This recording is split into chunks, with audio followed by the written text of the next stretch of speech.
So just a little bit about myself. My name is Keith Thompson. I'm a licensed marriage and family therapist. I share the position of clinical director with Clarice Brady. And my kind of history, I've done a lot of work in my time, a lot of different types of work, anywhere from McDonald's, that's my first job, to McDonald's to life support equipment at UC Davis. Did that for many years. And then I went into the field of Christian camping. Did that for quite a few years. And then I wound up in a place where I needed to do some of my own counseling. I needed some help. So I started doing that. I heard about A New Day and their counseling skills workshop. And so in 2009, I think it was, I decided to attend counseling skills workshop. And that really was intriguing to me, learning about human psyche and psychology. Was really, really interesting to me. So what I did is I was at a place in my life where I could go back to school. So I went back, got my bachelor's degree, had to pick up a few humanities from my minor. But I got my bachelor's degree and then my master's degree in psychology.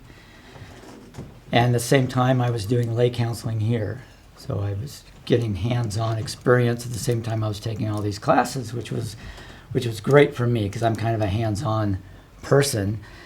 And then I did my training here at A New Day as far as what you are doing now, but also as a lay counselor, got training that way. And then when it was time to do my what's called practicum, which is where when we're a student, we get hands-on experience. I did it here at A New Day. And then I gained all of my 3,000 hours that we have to get to be licensed. I got that at A New Day. So I'm kind of been here a lot. But I also have worked a lot in the recovery field, so I have that experience that I bring also. I do speaking at men's groups, and I've done a lot of speaking in recovery groups, so I have some experience. So I'm just glad to meet you all today. Name tag? You have your name tag? Okay. Kristen, okay. I will try to remember names, but that's why I have had you put name tags on. So that's kind of a little bit about myself and my A New Day journey. When A New Day started, I think Clarice actually talked a little bit about this probably, but one of the premises was to help our community deal with a lot of the depression and suicide that was happening at that time. And so tonight, it's daytime. I've always taught this at night. Tonight, I don't know why I did that. Today we are going to be talking about depression.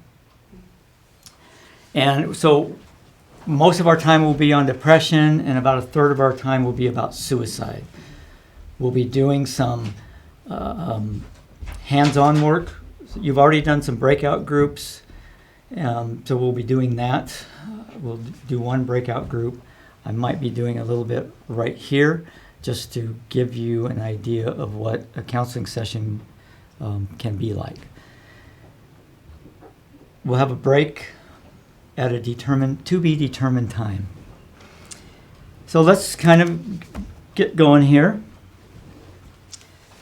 I have an illustration, and I'm standing right in front of this, aren't I? Is that okay? All right. That I like to use.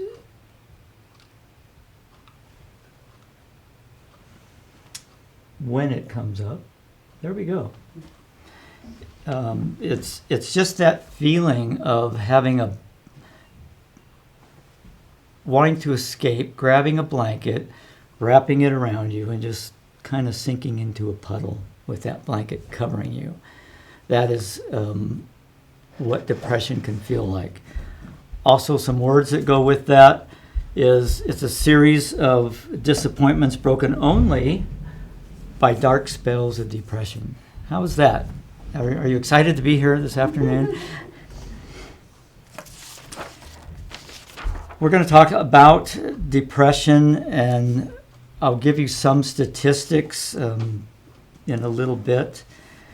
But we're going to go over a little bit a definition right now, and this is from the National Association of Mental Health. It defines depression as an emotional state of dejection and sadness, ranging from mild discouragement and downheartedness to feelings of hopelessness, utter hopelessness, and despair. So kind of from feeling sad or bummed out to I can't function. That's the range that depression has. An illustration that I use is the gap.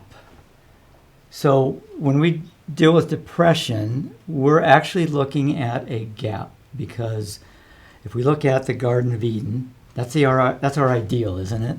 The Garden of Eden. Oh my gosh, wish we could all live there. However, that's up here. That's our ideal. Reality is here. And so that's the gap that we have to look at. We have to basically come to an acceptance of, is that I'd like to be here in life right now. I'd like to be doing this, but I'm right here. How do I function with this loss that I have? And again, on that continuum of it can just be sadness or bummed out to utter hopelessness and despair. So what are some normal losses that we have in life?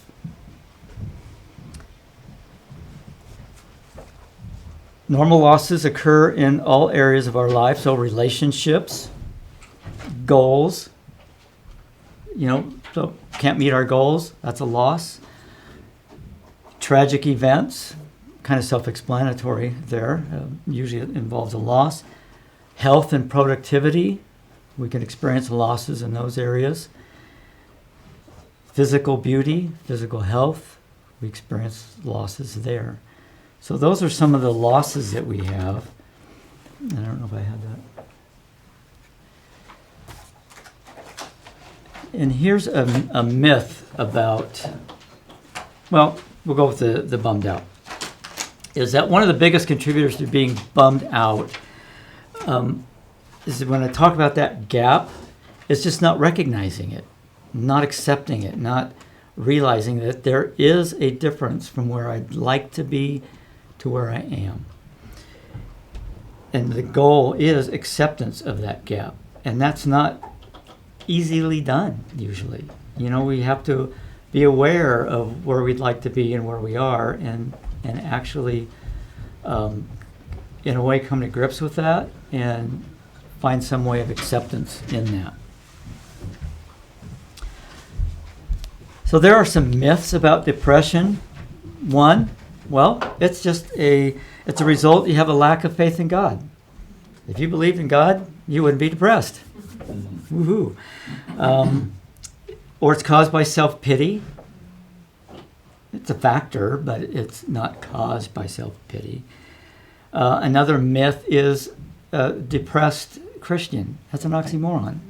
How could that happen? How could you be a Christian and be depressed? Come on, God's on your side. You should be happy all the time. But where's reality? It's down here. And so those are just myths. There are causes of depression. There's multiple causes. There are physical causes, emotional causes, and spiritual causes. Because we are human beings that are physical, emotional, and spiritual. So we can be hurt in all of those areas. So it's usually a combination of these. And it's usually when these events or whatever the loss is, we just can't handle it at the time for whatever reason. There's no right or wrong. It's just, this is too much to carry right now. And so we can get into a depressed state. Again, anywhere from that continuum. Sad to I can't function, utter hopelessness. So we're going to look at those three areas: physical, emotional, and spiritual, how they might possibly cause depression. So physical causes of depression can very well simply be our diet. We could be eating all the wrong things, and it can lead to depression. Fatigue. Fatigue comes from various, it can be emotional fatigue, it can be physical fatigue, it can actually be spiritual fatigue. Drugs and alcohol, so those substances that are actually depressants. So it's something we're physically taking into our body that is a depressant. The number of people that are depressed might drink alcohol just to help with the depression, but it's a depressant and it doesn't help with depression. It kind of helps us forget about some things for a bit, but then we're right back to where we started and probably feeling worse. We might have a physical illness or injury that causes us depression. I went through a back injury 2003 that changed a lot of things in my life, and I experienced some depression because of that, because that was a huge loss. I did a lot of physical work, and I took a lot of pride in the physical work. It kind of was who I was, and when I couldn't do it anymore, that was a huge loss, and so I experienced some depression about that. There might be hormonal imbalances. Both male and female experience hormonal imbalances that can cause depression. Or other chemical imbalances from whatever different sources those might come from. One of the things involved, or some of the things involved in depression is what's called neurotransmitters. I don't know if you're familiar with or heard the term before.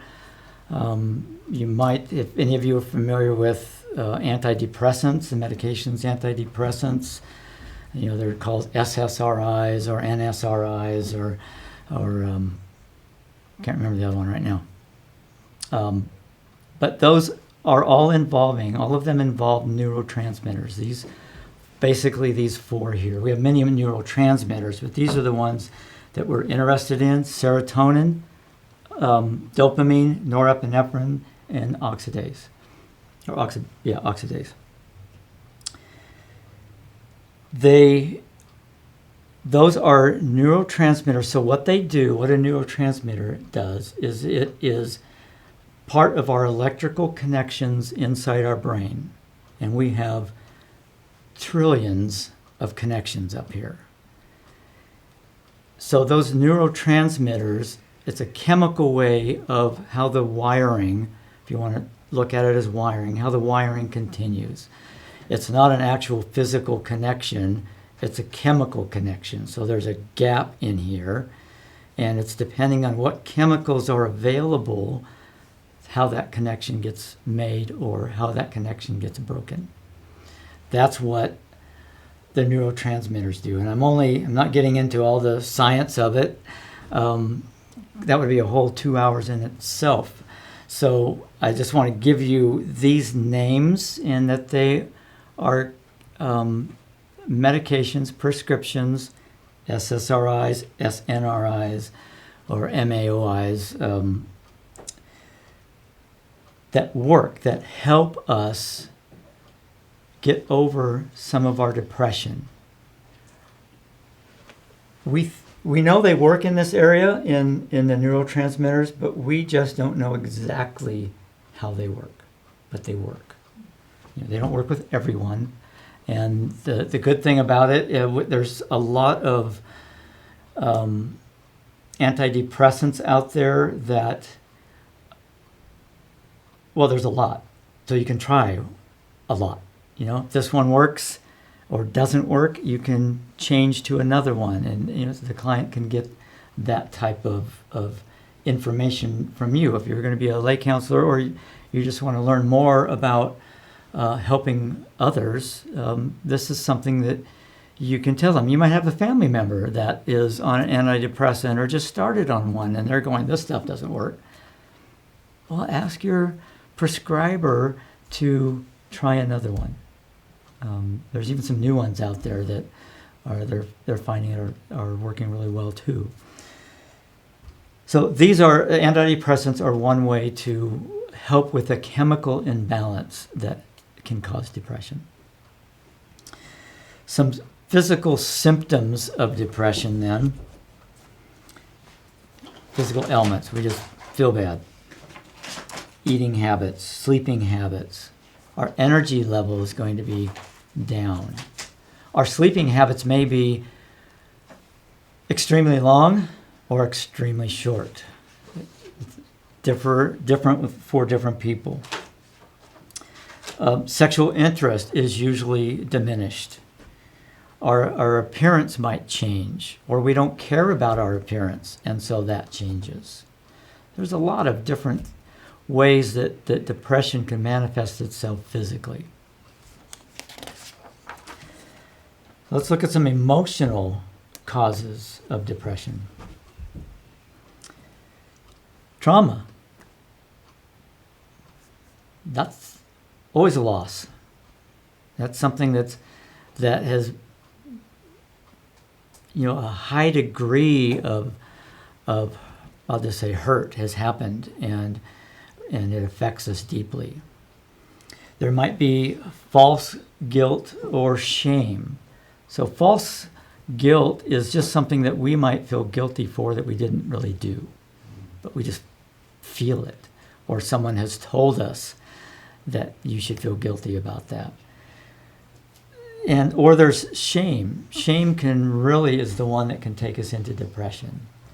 And does anyone know what the difference between guilt and shame is?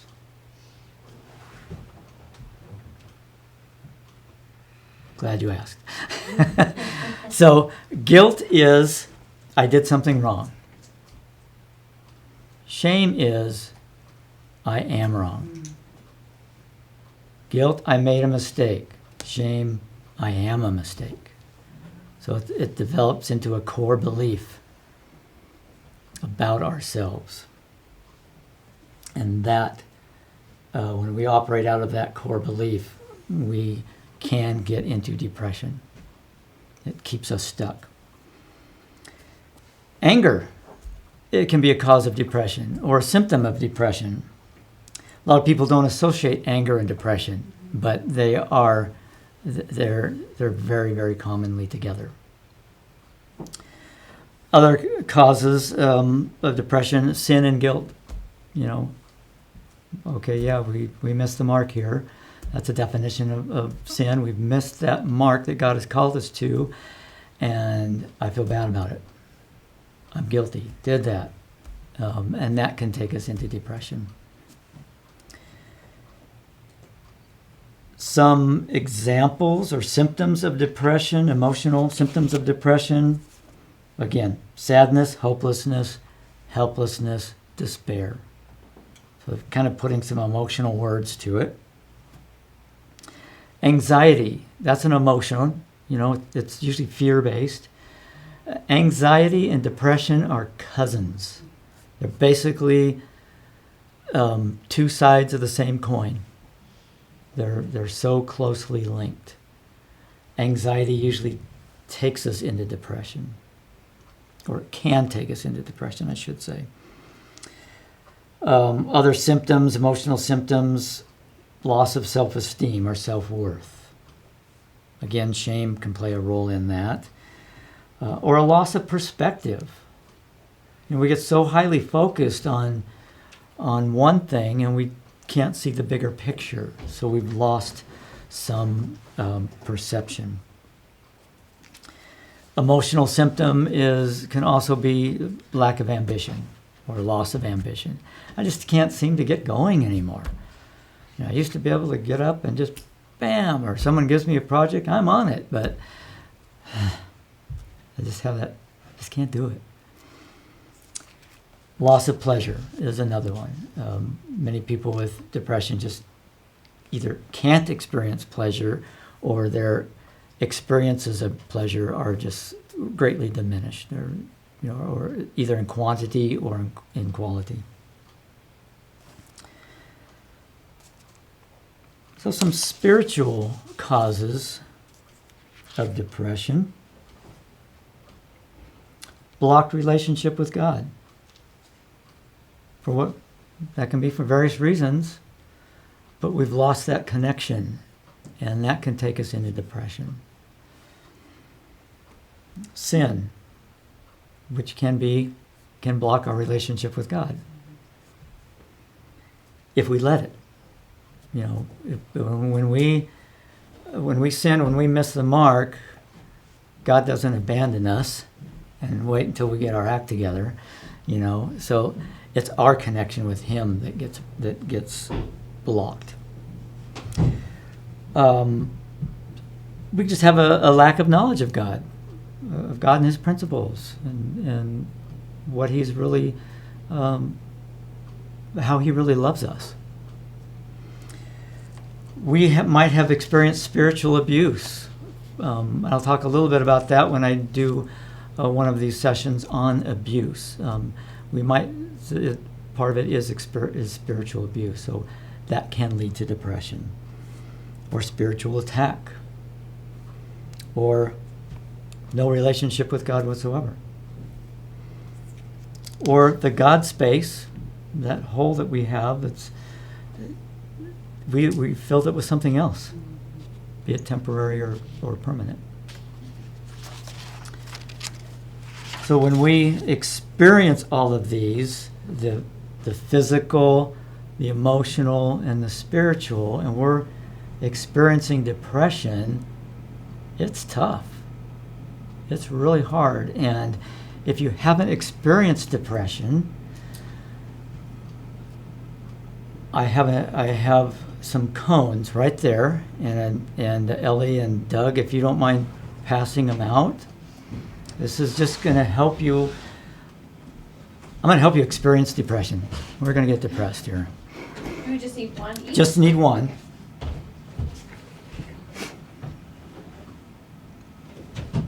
No, you've got one right there. Yeah. Oh, okay. So I want you to take the cone and look through the small hole. Look out into the room. The small hole. Turn yours around. There you go. So you can see a good portion of the room. Not all of it, obviously, but you can. It's pretty easy to maneuver in this room if you were looking through that hole. Now turn the cone around. A little more difficult. Right now you're kind of all focused on me, but if you were looking through that cone and had to run through this room, guarantee you every one of you would trip on something. That's what it's like when you experience depression, looking through the big end into the small end. All you can see is what you are experiencing. That's that perspective. We lose perspective when we're depressed of the rest of the world. And all we see is our own hurt, or our own experience, or our own loss.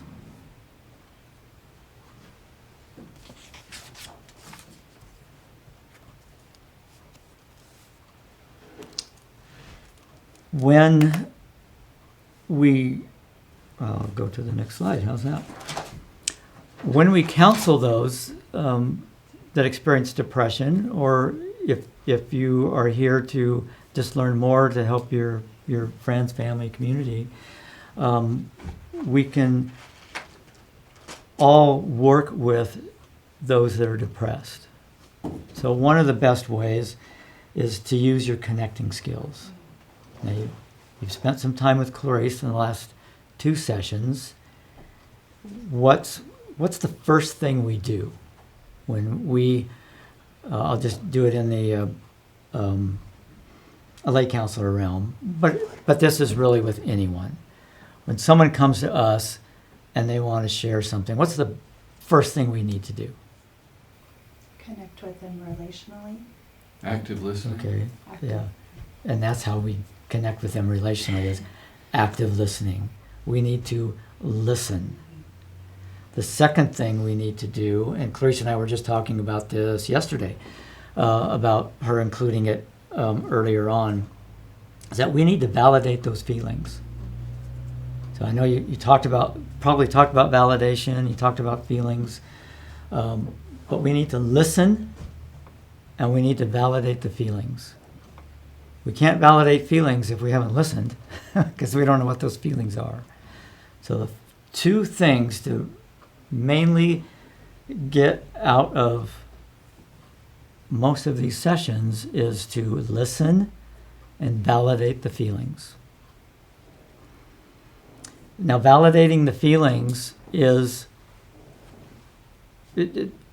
repeating back, rephrasing, reframing. You did some of that last week, I think. That is one way to validate feelings. Repeating back. It's very powerful when, especially with a client that's experiencing depression, because he or she may be thinking, nobody understands me, nobody gets me, nobody wants to listen to me. But when we listen to them, when we hear them, and we share back what we heard, and we go, I am so sorry that you're experiencing that. I'm so sorry you lost your uncle. I'm so sorry you lost your cat. Well, I'm not sorry you lost your cat, but that's a loss. Pets are a loss. It's a big thing. We'll talk about that a little bit when we talk about suicide. So repeating back and validating their emotions, their feelings, is very important. Another thing is to go slowly.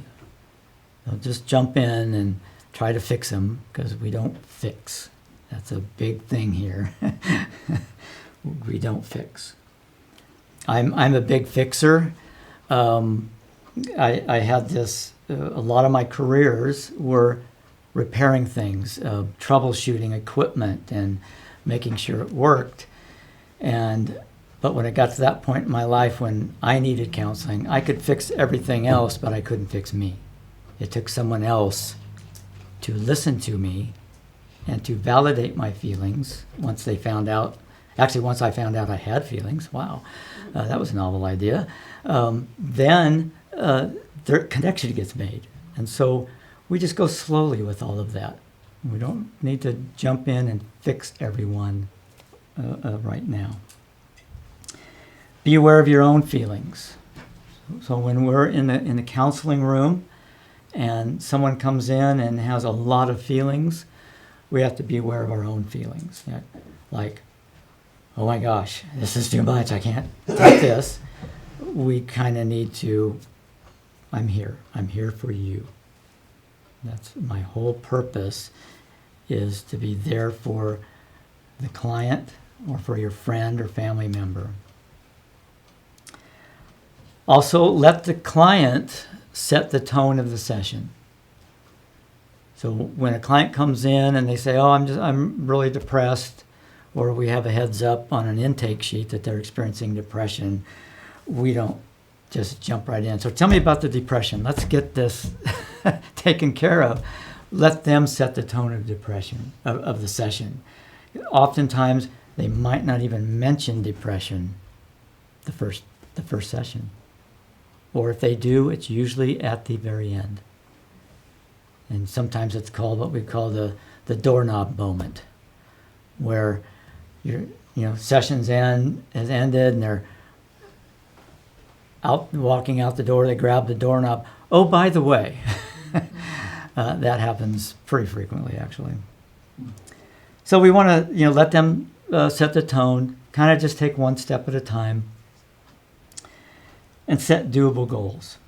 So for those that experience depression, goals are humongous. They're overwhelming. So we just have to set doable goals. And that might be, so would you like to set up your next appointment? That's a goal. And when they come in, they've met that goal. And you can actually say, great to see you again. We set that goal and you're here. Wonderful. So that's a way to work with those that experience depression. So we also need to listen for some things. We need to listen for anger. Remember I mentioned anger, it can be a part of depression. We need to listen for their hurt. So these are all active listening skills. We're there. We need to be there. And so we need to just kind of look for some of these either terms or actions or just kind of what our, I'm going to use a real psychological term here, what our spidey sense picks up. Might be some low self-worth, some guilt. They might feel rejected. They might have poor health habits. They might come in like dressed very poorly, and it can give us an indication when they give us some other indicators. We start putting pieces together. I think they're experiencing depression. They might talk about their loss. Oftentimes our intakes will say that. I lost my spouse of 45 years, and I'm having a hard time dealing with that. So another one to look out for is failure.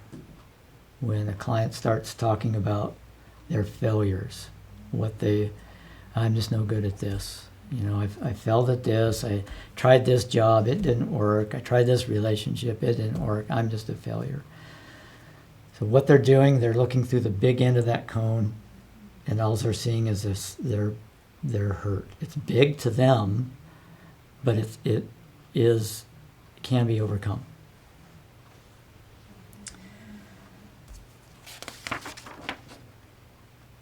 I'm gonna. No, I'll just keep going here.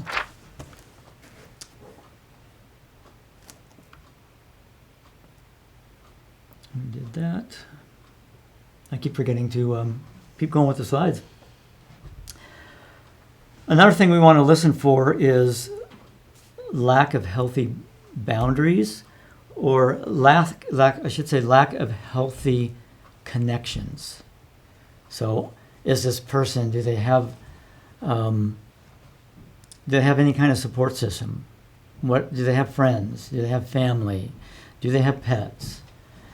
So we want to, what are those connections they have? That's something we want to listen for. We want to.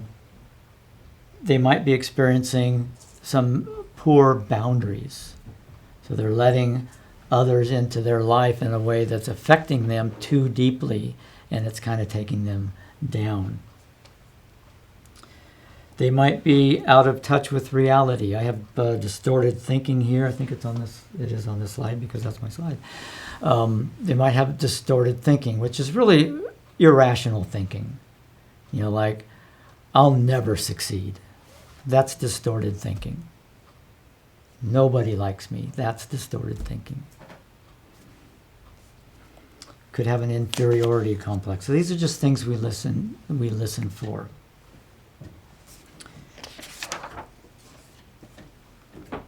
We want to focus in these sessions, or when you're working with family or friends, we want to focus actually on the cause of the depression. Not the first time we meet them, because then that's going to sound like we're trying to fix them. But we do want to get to the cause. There's something that's happening here. Is it a chemical imbalance? Do they need to see their primary care physician and get a medical workup, which is what we always recommend with depressed clients and many of our clients? Is when was the last time you had a medical checkup? Because we can rule that out then. Maybe they realize they have low blood iron. And that's causing them a lack of energy and all of that. So then they don't feel like they can move forward. So they're going to maybe feel depressed. So some of those causes that we talked about earlier, we want to try to identify some of them if we can. We want to gently encourage them to take some action. We want to get that depressed person into a group, if at all possible. A group of friends, a group at church, a common interest group. We want to get them connected. Isolation is I don't usually use this term.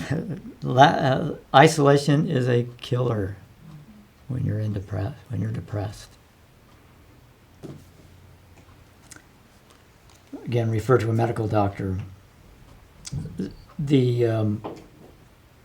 We can talk about a few interventions with them, and I'll just mention two. I'll just give you two right now, and then we'll take a break, and then we'll probably do a small breakout group. There's 2, 4, 6, 7. We can do that.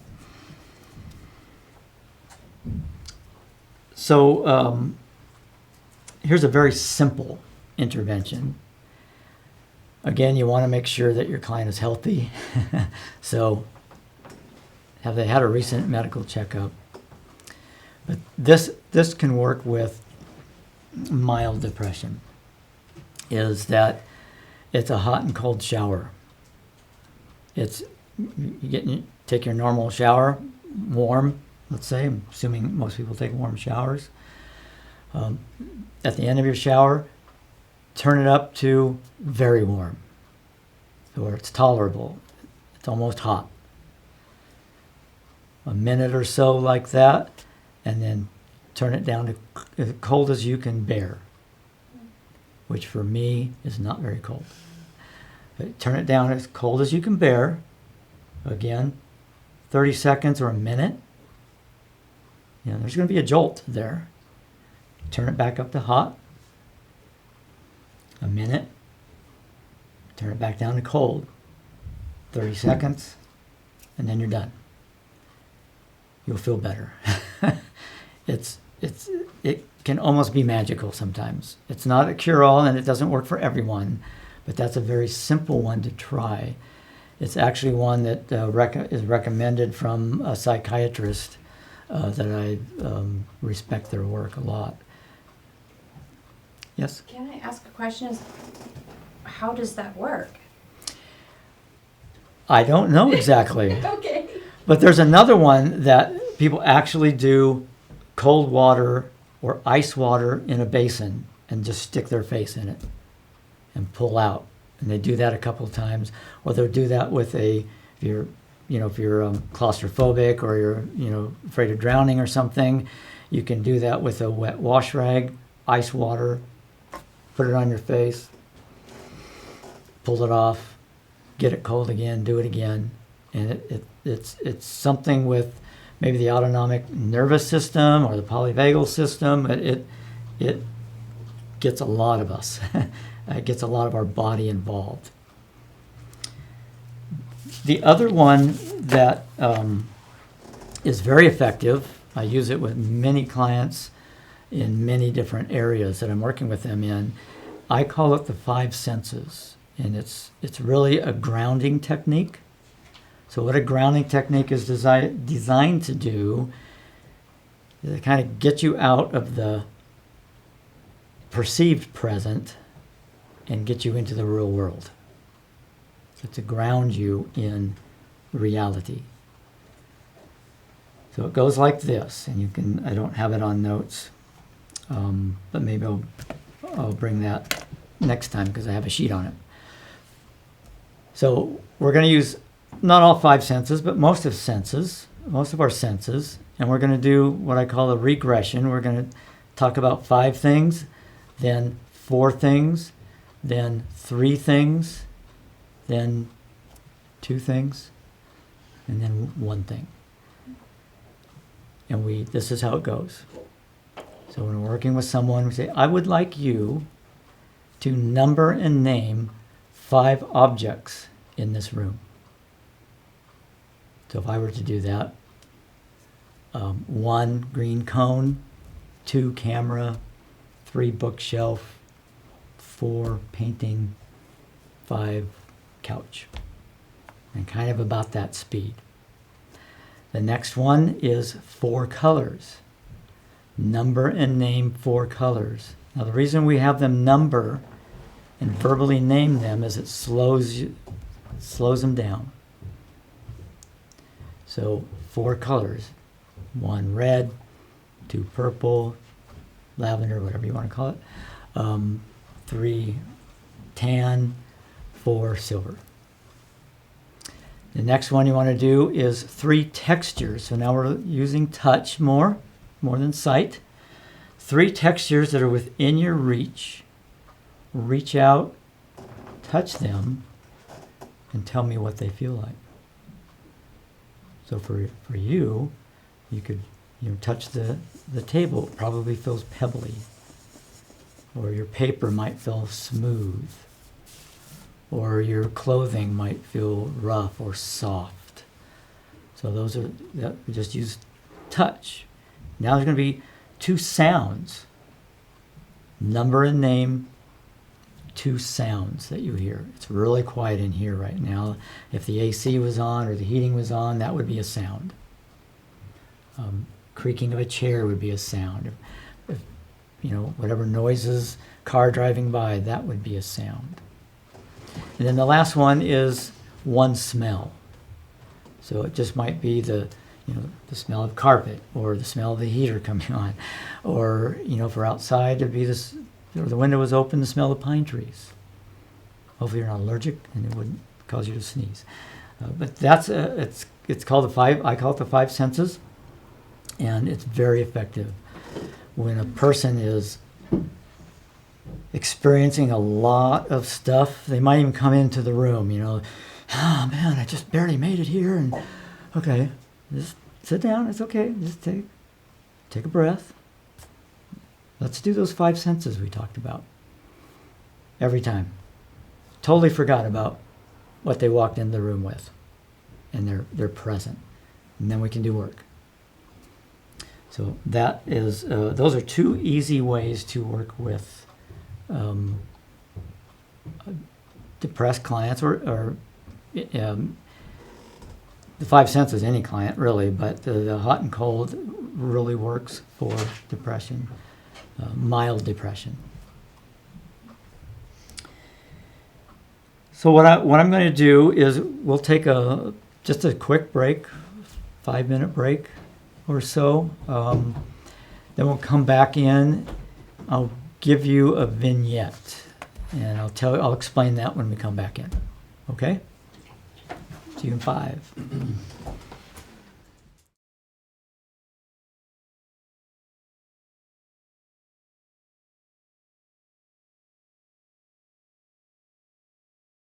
So something that I forgot to mention when it comes to antidepressants.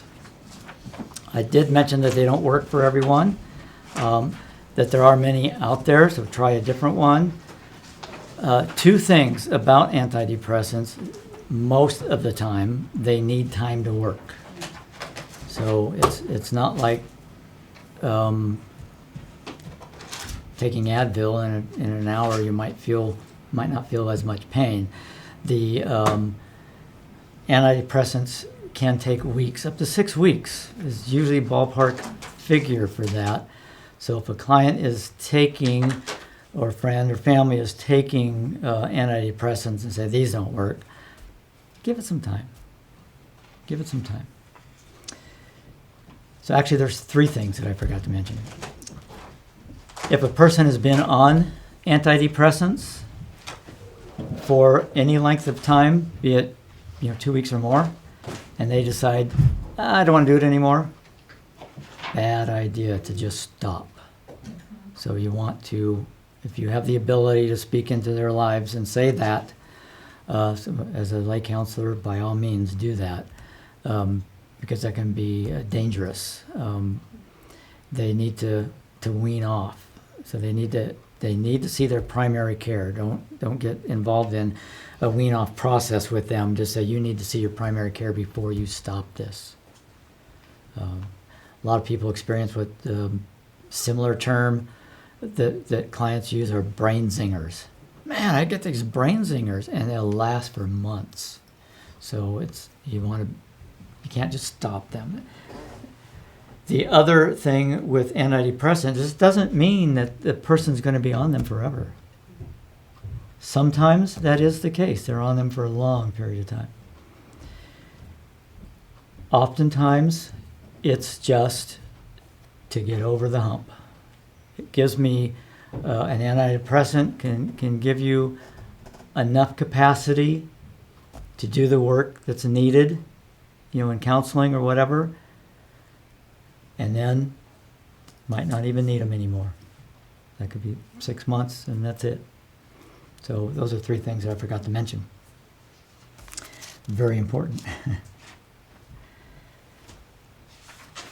So we're going to do a vignette, and if you don't know what a vignette is, it's a brief paragraph basically explaining a person and why they walked in to a new day. And I'm going to give you the opportunity to break up into groups of 2 or 3, probably a couple of 2s, and I can't do the math right now. Oh my gosh. Whatever works for you. We have this room available, and my office and Clarissa's office. My office might be a little bit of a mess right now, but so we have 3 rooms, so we have to split up into 3 different ways. You're going to be given a vignette, and one of you is to read that and basically be this person. You can read it. So one of you is going to be the client, one of you is going to be the counselor.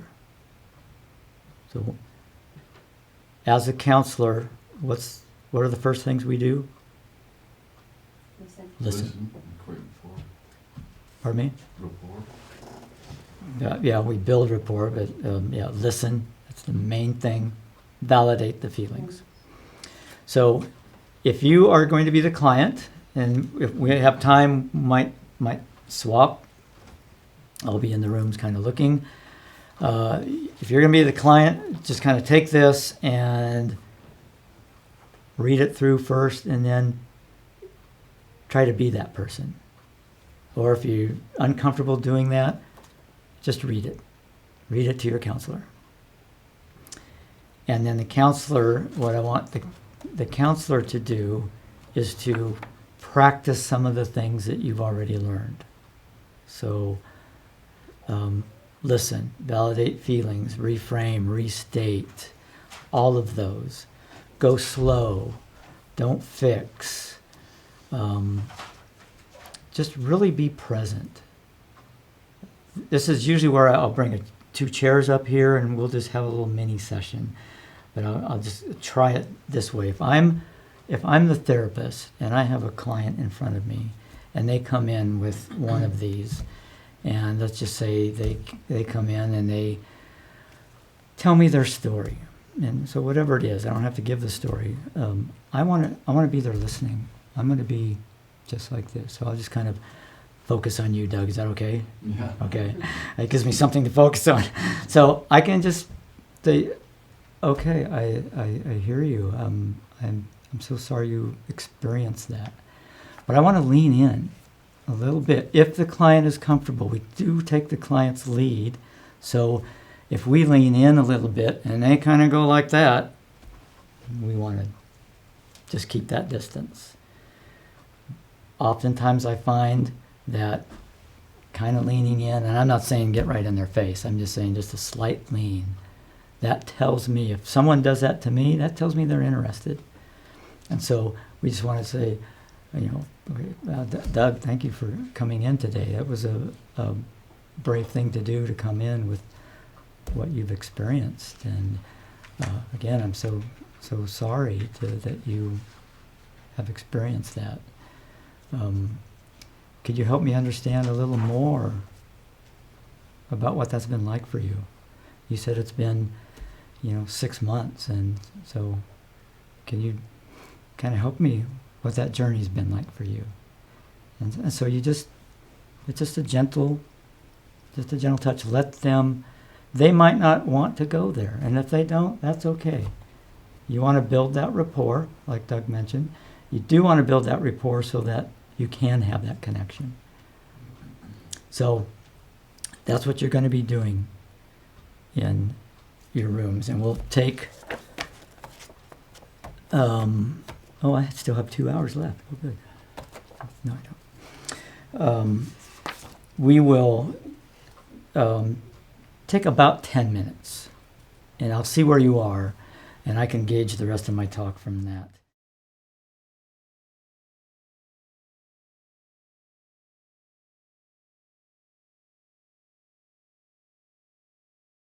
When you see a client and they come in, and let's just say you see a client and they come in once, 2 times, 3 times, they tell you their story, you're kind of, and then they don't come back. It's still okay. You didn't do anything wrong.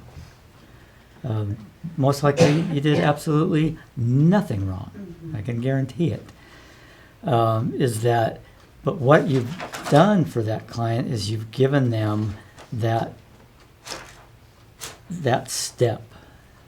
They've taken the first step, and you've helped them feel better about something. And that might be why they're not coming back. Well, okay, I can handle life right now. I don't need to come back. And so they don't come back. They don't call. That happens a lot. But what you've given them is that next step. They're more able, if something comes up that's tough in life. Oh, I remember that counselor heard me. And so I'm either going to go back and see them, or I'll see someone else. But I'm going to take that next step. So you've given them a gift by doing that. I heard some great things in you doing the counselor client role. One of them that I wrote down, I think it was you. Oh no, was that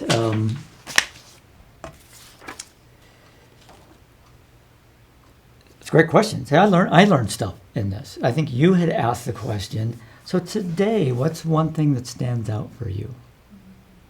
So you kind of, I think you had just listed a bunch of, you being the client had listed a bunch of emotions or things that were going on, and you asked today, what's standing out for you? I think does one stand out for you? I love it. That's a great way to step into the person's world, to identify something that they would be willing to talk about. So that was great. You saw some great acting and some real stuff, heartfelt stuff probably. So if you've experienced that, that's one of those things that as a counselor we get to. It's a privilege to be with our clients when that emotion comes out and they're willing to just be vulnerable, because for many people emotions are very vulnerable, and you might be the first person that's been willing to listen to them, and you gave them that opportunity. So you did good jobs. Did anything stand out for you that really worked for you as a client? So did your counselor fix you in the moment, or did what stood out? What worked for you actually? What did you feel? So yes, this young gal who's going to be excellent asked some really good questions, validated, really heard everything I had to say, and kind of sort of worked in maybe small little goals to what to work on. So she gave it a future, which was, I like that. Okay, great. Good job. Anything else? I liked it that Ellie didn't let me out of there until we probed the difficulty in day-to-day life and perhaps not wanting to be here anymore, Okay. and stayed there because it was a big deal for me. Yeah. She gave you space to do that. Yeah. Okay. So good for not letting them out. These are real things, that we see in our. These aren't real cases. I write them up from all sorts of things, but that's what we see. That's what we experience. And one of the vignettes, a lot of sadness. There's a breakup of a relationship when a person finds out that their partner was having an affair, and they're really despondent and they're depressed, but there's part of them that just, the only thing that keeps me going is I just want revenge. Oh, boy. It does happen. It does come up, and that's a whole nother area we might have to explore. But some of you came up to that point where, wow, you just want to step off the edge. I think that's what the Vignette says. You just want to step off. What's that like? So, what does that sound like to you? One out of life. One out of life, yeah. So there's some suicidal ideation is what we call it. It's just ideas of suicide. We don't know how imminent they are or how serious they are, but we always explore them. And because these are places, those are words that are really key to pick up on and to kind of go there. It's telling you where your client is. They're hurting, and they're hurting so much they would rather not be here. I get that, but I don't know what that means for them. So we explore a little more, and we'll talk about that. I have a slide here that says, well, John, in the past 2 years, you've gone from being extremely depressed to being basically unhappy like the rest of us in life. My job here is done. Just fixed them. So he's given them some steps. So let's talk about suicidality. It's okay to talk of suicide. It's okay to bring up the subject. If a client feels like there's some shame there, just say, I'm here. There's no shame here. What one of you got to is to the point, is it okay if I ask, are they thinking of taking their life? Absolutely. It really is. It is okay to talk of suicide. All the evidence, all the research points to bringing up the subject, asking that very direct question, are you thinking of taking your life, does not promote the person to take their life. So cross that off your list, step into it. It's important. It's important for the person who's experiencing that pain. So indications of suicidality, okay, they're talking about that. That was in the vignette. They might have a plan of action, how they're going to do that. They might have a feeling of hopelessness or just meaningless. So hopelessness, there's no hope. I can't think of anything. Why go on? If there's no hope, why go on? That's where they might be. Right? There's no significant meaning in life. Why should I even keep going? Again, there might be some more of those guilt feelings. There might be some recent environmental stresses that have just taken them to that edge of just wanting to end it, just wanting to get out of wherever they're at. And so we want to be able to step into that with them and help them identify and to see how serious it is. Sometimes it's a cry for help. Will somebody listen to me?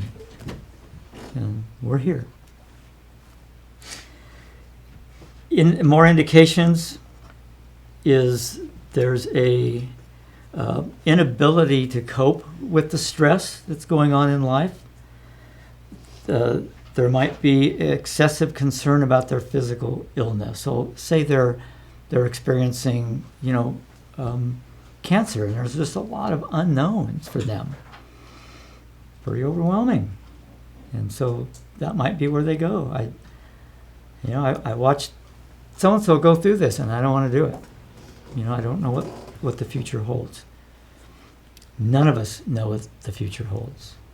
If any of you do, we can talk afterwards, 'cause I'd like to know.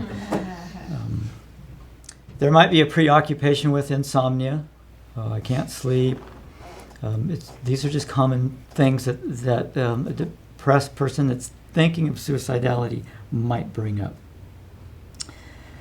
There might be a sudden or unexplainable shift to a happy, cheerful mood. And what that can indicate is I'm taking care of things. And I feel good about what I just did, and now I can do what I need to do.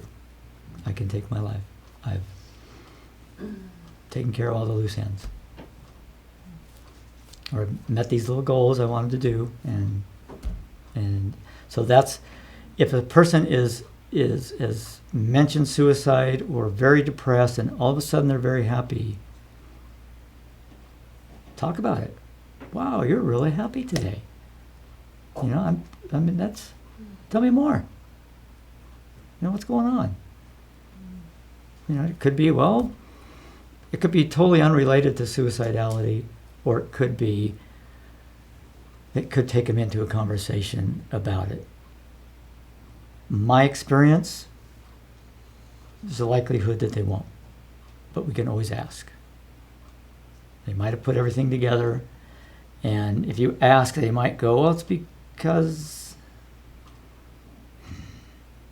I've thought about taking my life, and this would be a good time. They might go there. But again, my experience has been that they don't. But it's worth it to check.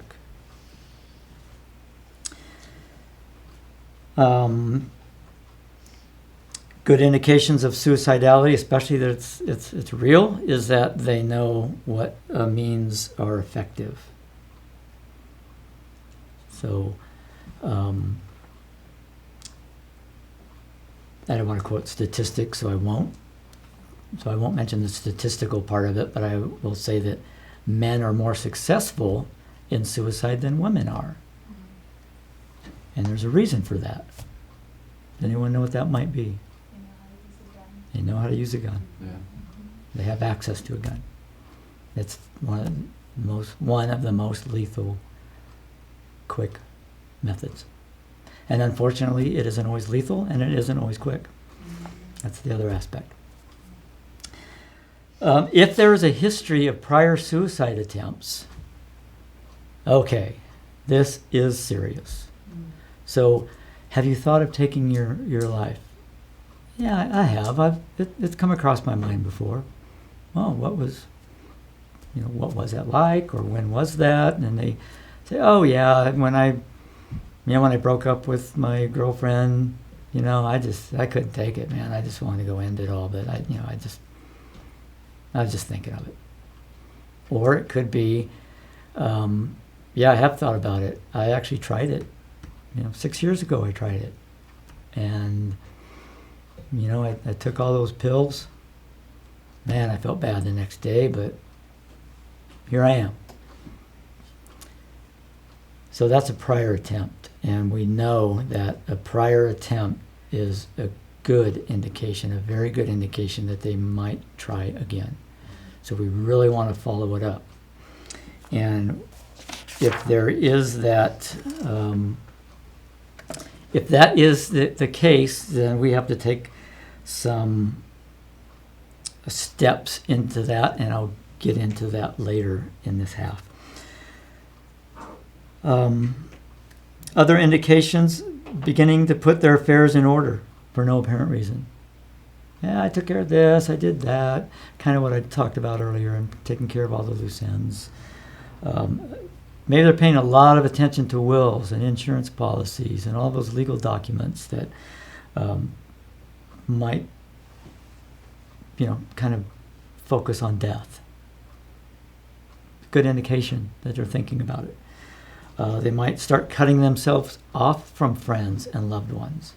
And the reason for that, there's another really good indication, is that I don't want to hurt them. So I'm going to I'm just going to cut them off. They might be mad at me. That's okay. They'll feel different about me, maybe. So it's not always rational thinking, but it's things that come up.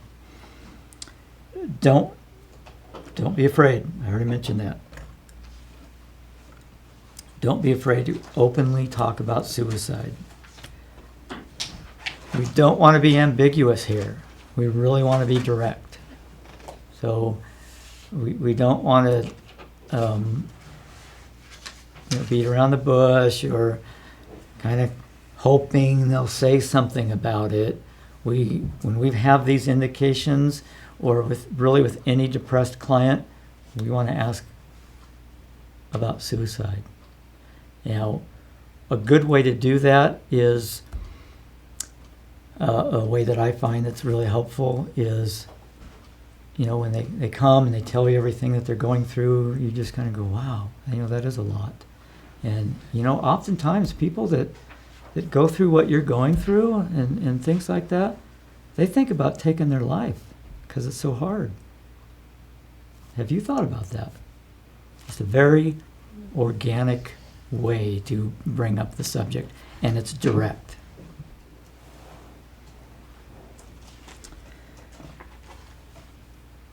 So why do you think some people think about suicide?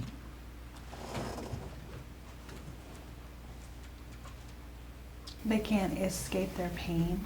Okay, can't escape their pain. Mm-hmm. Big one. Any others? Maybe it's a form of control. Like their situation feels out of their control and they're desperate to have some kind of control. Yeah, good insight, yes. That's an element. Revenge. Yep, that's another one. Revenge, and that kind of ties in with control. Escape from pain, kind of touch on a few. Punish survivors, gain attention, to manipulate others, to join a loved one who has died. It makes sense. It really does. It kind of makes sense. It's not rational, but it kind of makes sense. Inability to problem solve, which can lead to hopelessness and helplessness. So that person just might not have an innate ability to work on their problems, to solve all these things that are going on in their life. The good thing, they're in your room. Those are things we can work on. So those are things we can work with really easily, if that's one of their reasons. Might be to avoid punishment. Punishment from parents, punishment from the law, feeling punishment from God. Might be a way out of that. Punish oneself for something that they did that causes them to feel guilt and shame.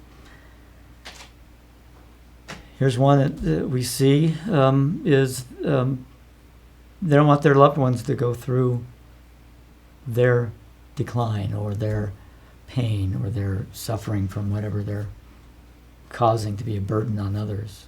So they'd rather take their life.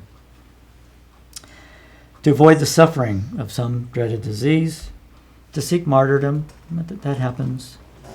So there's lots of different reasons people decide to take their life. Like I said, it's not really rational. A saying, and this I would not encourage you to say this to a client because it's kind of, but it's just it's a permanent solution to a temporary problem. You know, if we say that directly to a client, it might come across a little judgy. But it is. It is a permanent solution to a temporary problem. We can work on the temporary problems. They're temporary. That's the gap. We can work on accepting that gap. I think Clarice will be speaking on grief. And so that's another way of, we have that gap. It's a loss. We grieve that. And everybody grieves it differently. There is, let's see. So in working, when someone comes into our room and they are depressed, say, and you kind of get that rapport with them, you've been listening to them, validating them, wanting to know more about their world, and they say, I'm really thinking of taking my life. I just can't take it anymore. And so you ask them that question. Have you attempted before?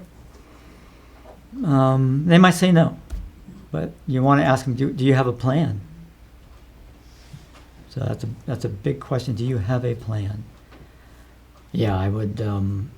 I've got a gun, and that's how I would do it. So the next thing we want to do, I don't know. I guess I'm just talking about it. The next thing we want to do is say, do you have access to a gun? Oh yeah, I've got 6.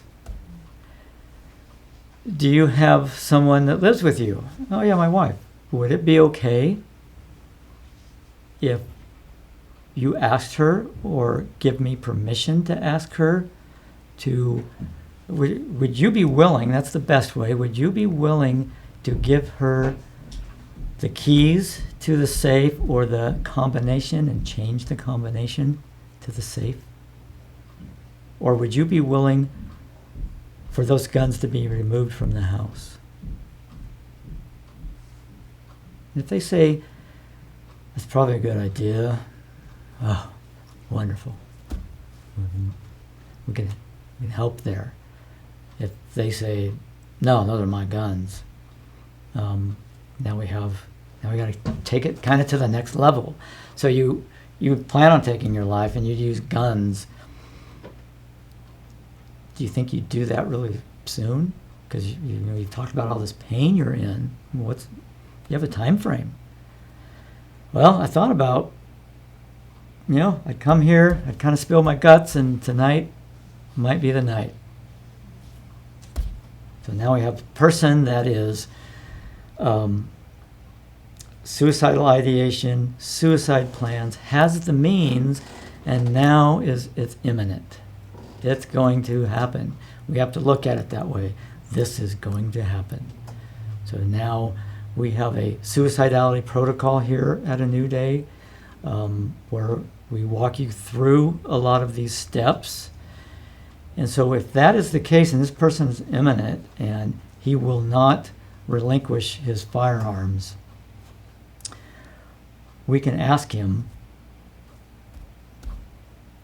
can I call law enforcement? Because I'm concerned. And if he says, that's what you want to do, okay, great. But if he says no, guess what we're going to do? We're going to call law enforcement. We're going to call 911. We can breach confidentiality. We'll talk more about confidentiality as these classes go on, and Clarice will talk about it at the very end.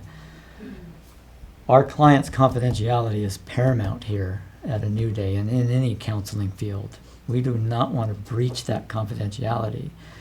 But we're mandated reporters in this field, and so we're mandated to do certain things. We can breach confidentiality in a situation like this. We can call law enforcement.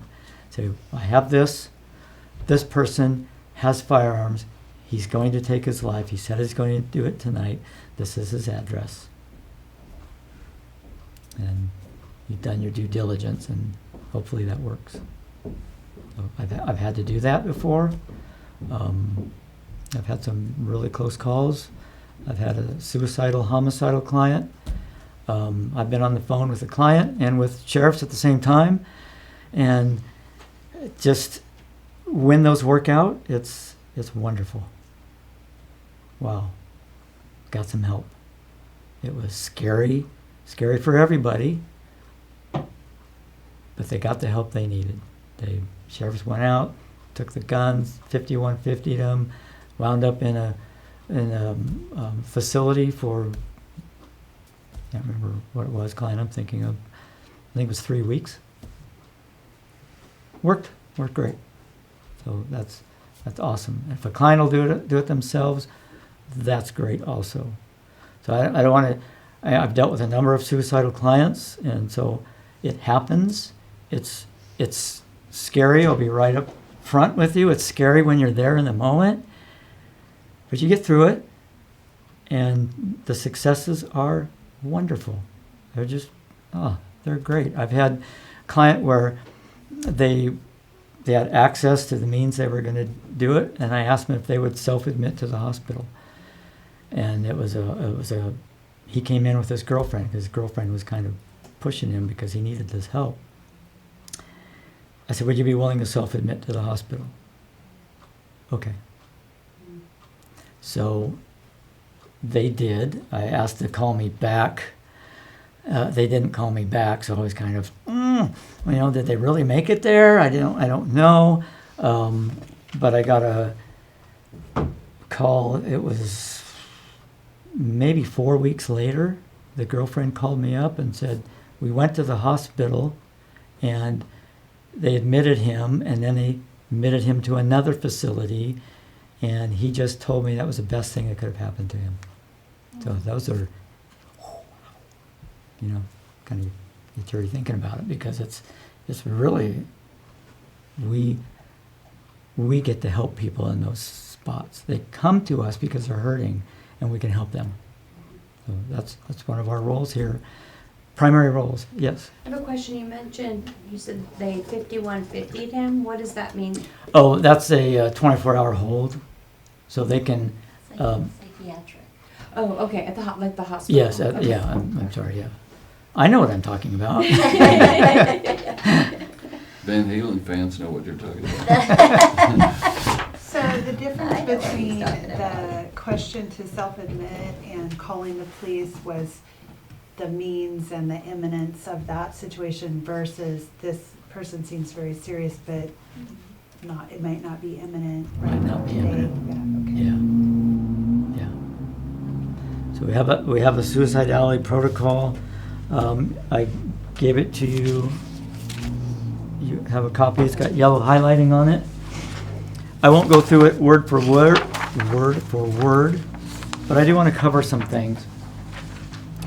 The number one thing, you are not in this alone. If you are a lay counselor here and you come across this, you are not here by yourself. We're here for you. So if this happens, if you have a client that is serious, you come and get Clarice or myself, and we'll walk you through it. You don't have to do it alone. So this protocol, just kind of do the highlights here. Are you considering taking your life? Do you have a plan? How would you do it? Do you have access to whatever your plan is? Do you intend to purchase whatever your plan might be? I've had a number of clients that have got a rope. Kind of hard to stop them from purchasing a rope, but they have a rope. And so would you be willing to tell someone about that? Okay, so that could be. Next question: have you decided when you would? So the next highlighted thing here: if it's a week or less, it's important. Come and get Clarice or myself, or if you're uncomfortable in any step prior to this, come and get Clarice or myself. It was great when I was not clinical director, because I would just say, I'd be teaching this class, and I wasn't clinical director, and at that time, I could just say, go get Clarice. It was great. I didn't have to be involved. But oftentimes, I'm here all the time anyway. I've been involved in a number of these where just what you do. So, but key thing, you don't have to do it yourself. You're not alone. We will walk you through all of this, help the client maybe find a way to stay alive. What are some important things in their life? I mentioned pets earlier. I told you I would get back to pets. Is that sometimes that is a very important, they play a very important role in a person staying alive. Oh, I wouldn't, who's going to take care of my dogs? Who's going to take care of my cat? Who's going to do this? I can't do that to them. So we grab onto that and we use that as a tool to basically as a motivating factor to stay around. Kind of talked on the backside. If the intent is uncertain, ask the client to go voluntarily to it. So they can go to the ER, but we have a crisis stabilization unit, which is right next to the ER. That's a behavioral health. And they're open. You can walk in 10 a.m. to 10 p.m. Other than that, got to go through ER, and then they'll let you in. Just sent someone there yesterday, or day before yesterday. So we also utilize a what's called a no suicide contract or a no harm contract. It's a way of building connection, if nothing else, with a client. So it's a way to get a little more information. You don't have to worry about that now. It's in the counseling rooms when I don't cover it here, but it's a way of asking them some things. So who's in your life that you would call if you had these ideas again, or if they get stronger? You get a phone number, you get a name and a phone number, and you have them write it down on a little contract. You have them sign it and date it, and it works with some people, and with some people it doesn't. I've had a person that says that's not going to stop me. I'll sign it, but if I feel like doing it, I'm going to do it. Okay. But it's a tool. The field is kind of, the psychology field, counseling field is kind of seeing that it's not as effective as they hoped it was, but it's still a tool we can use to build a little more information with our client. Oh yeah, I got my good buddy, so-and-so. I could call him. Oh man, we've had a lot of good times together. So it's, you just start stepping into that part. Again, first thing, you're not alone.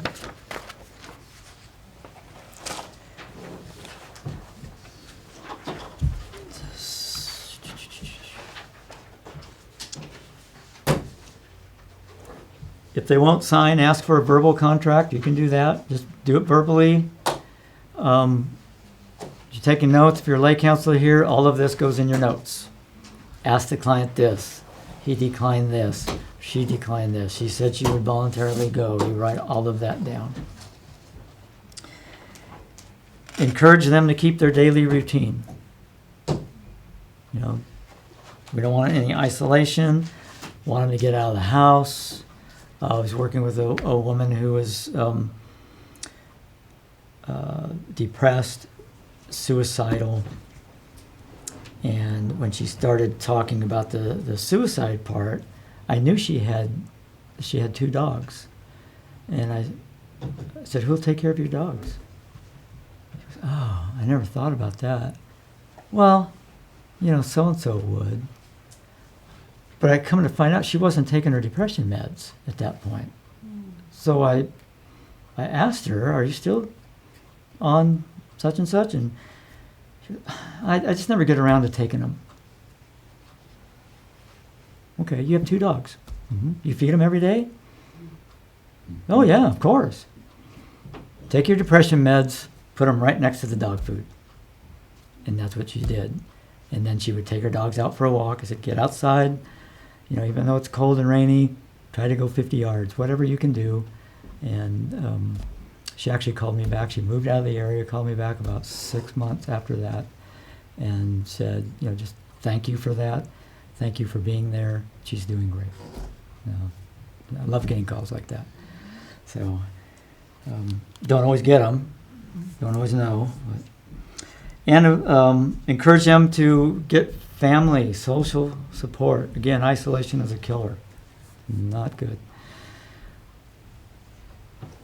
If they are contemplating suicide, if they can get to their primary care, get some medical attention so that they can, maybe their meds need to be adjusted, or maybe they just started a new med that you don't know anything about, and it's having some effects. Especially if they're a younger person and they're on SSRIs and they might have bipolar or something. We know that SSRIs and some bipolars, if they're given an SSRI, their suicidal ideations go up. And so maybe the physician didn't pick up on that or something, I don't know, but it happens. Kind of talked about physical activity. Encourage them to speak about others of what they are going through, if they can. Your that good friend you mentioned, why don't you give them a call? Tell them what's going on. Another important thing to do as a lay counselor and as a friend, if you're doing it with a friend or family member, always increase contact with them. So if you're seeing this person on a weekly basis, how about if I see you in 3 days? Can we make an appointment in 3 days? You want to increase contact. If you're a family or a friend of a person who's experiencing this, stay in touch with them. Just stay in touch. And if you forget, it's okay. I say that, it's okay, because if you forget and they take their life, it's not your fault. It is not your fault.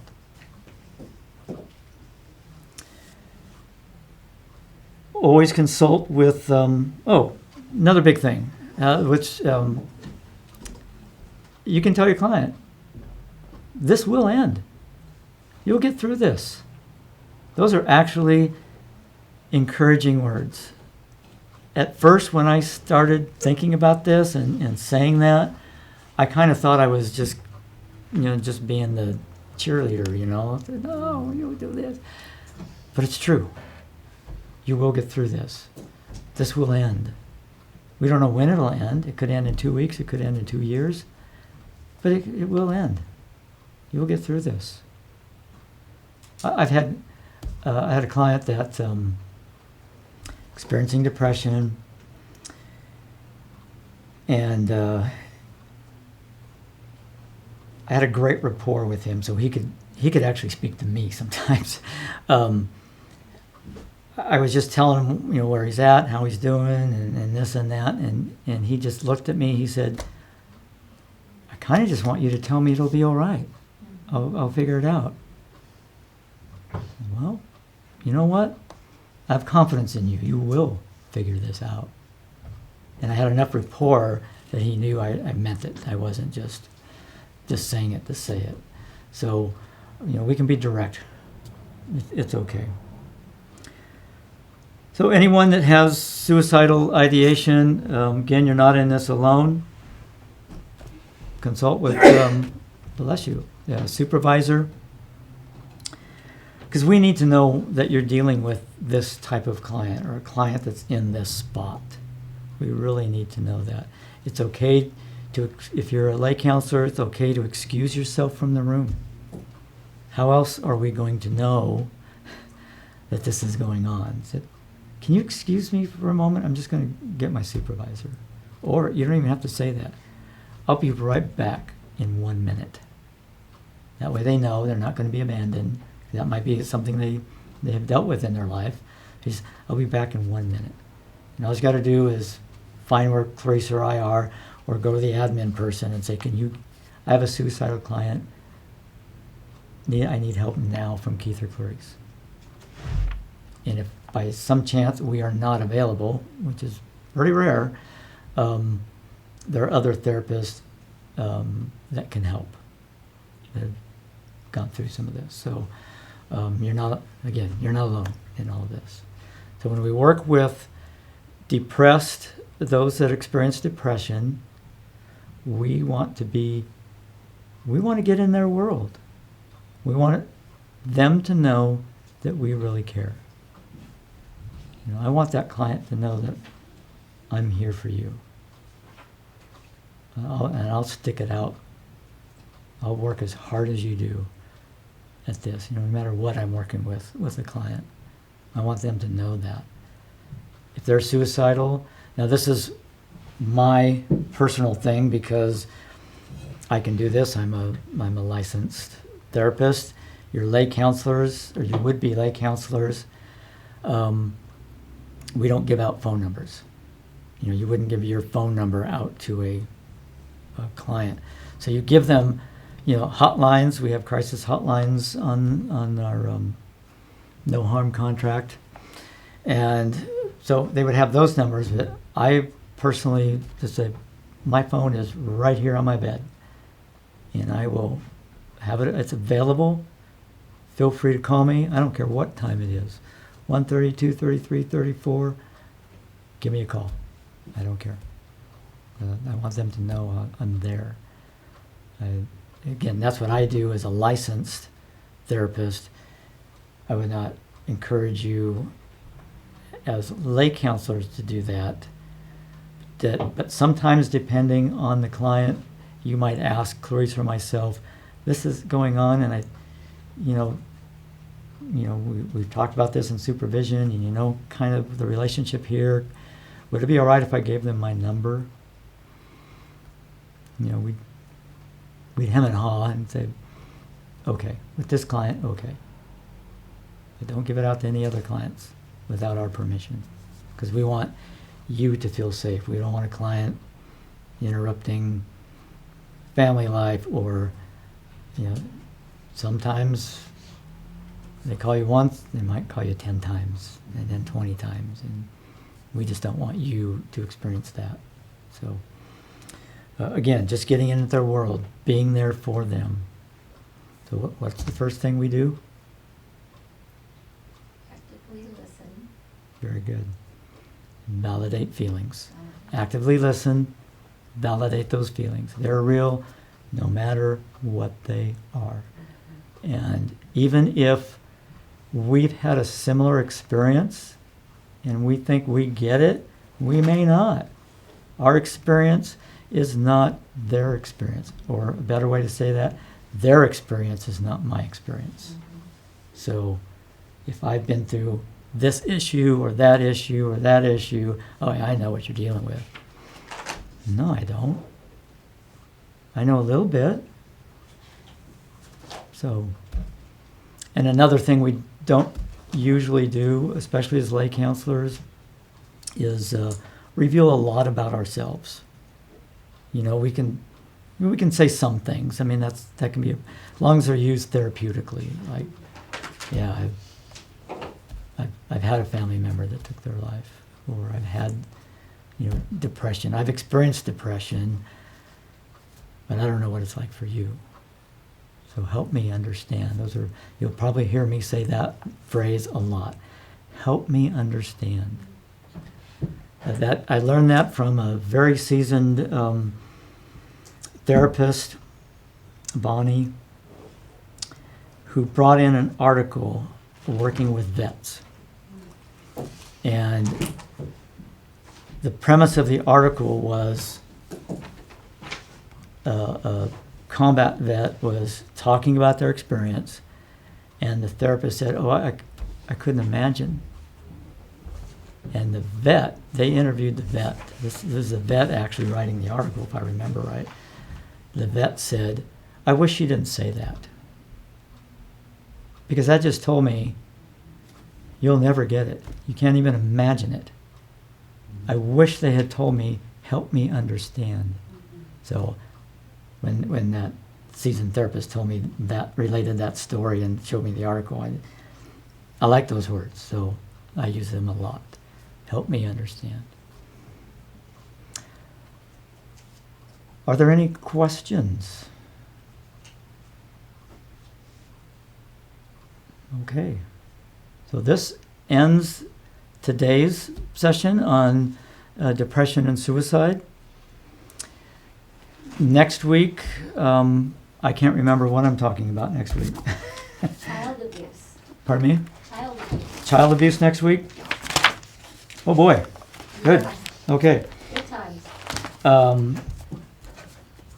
So I get to handle some of the heavy ones, it seems like. So I get child abuse, I get domestic violence. I get some fun ones. But I try to make it a little more fun. And I also get to cover ego states, which is a great way to work with people. Again, it gets to the core beliefs that we sometimes have. That I'm not good enough, I'm unlovable, and things like that. So we get to work with clients all the way at that deep level, and there's some very unique ways that we get to do that. So we'll talk a little bit about that in future classes. So I will see you all next week. Okay, good. Thanks for being here. Appreciate it. Good stuff. Appreciate your time.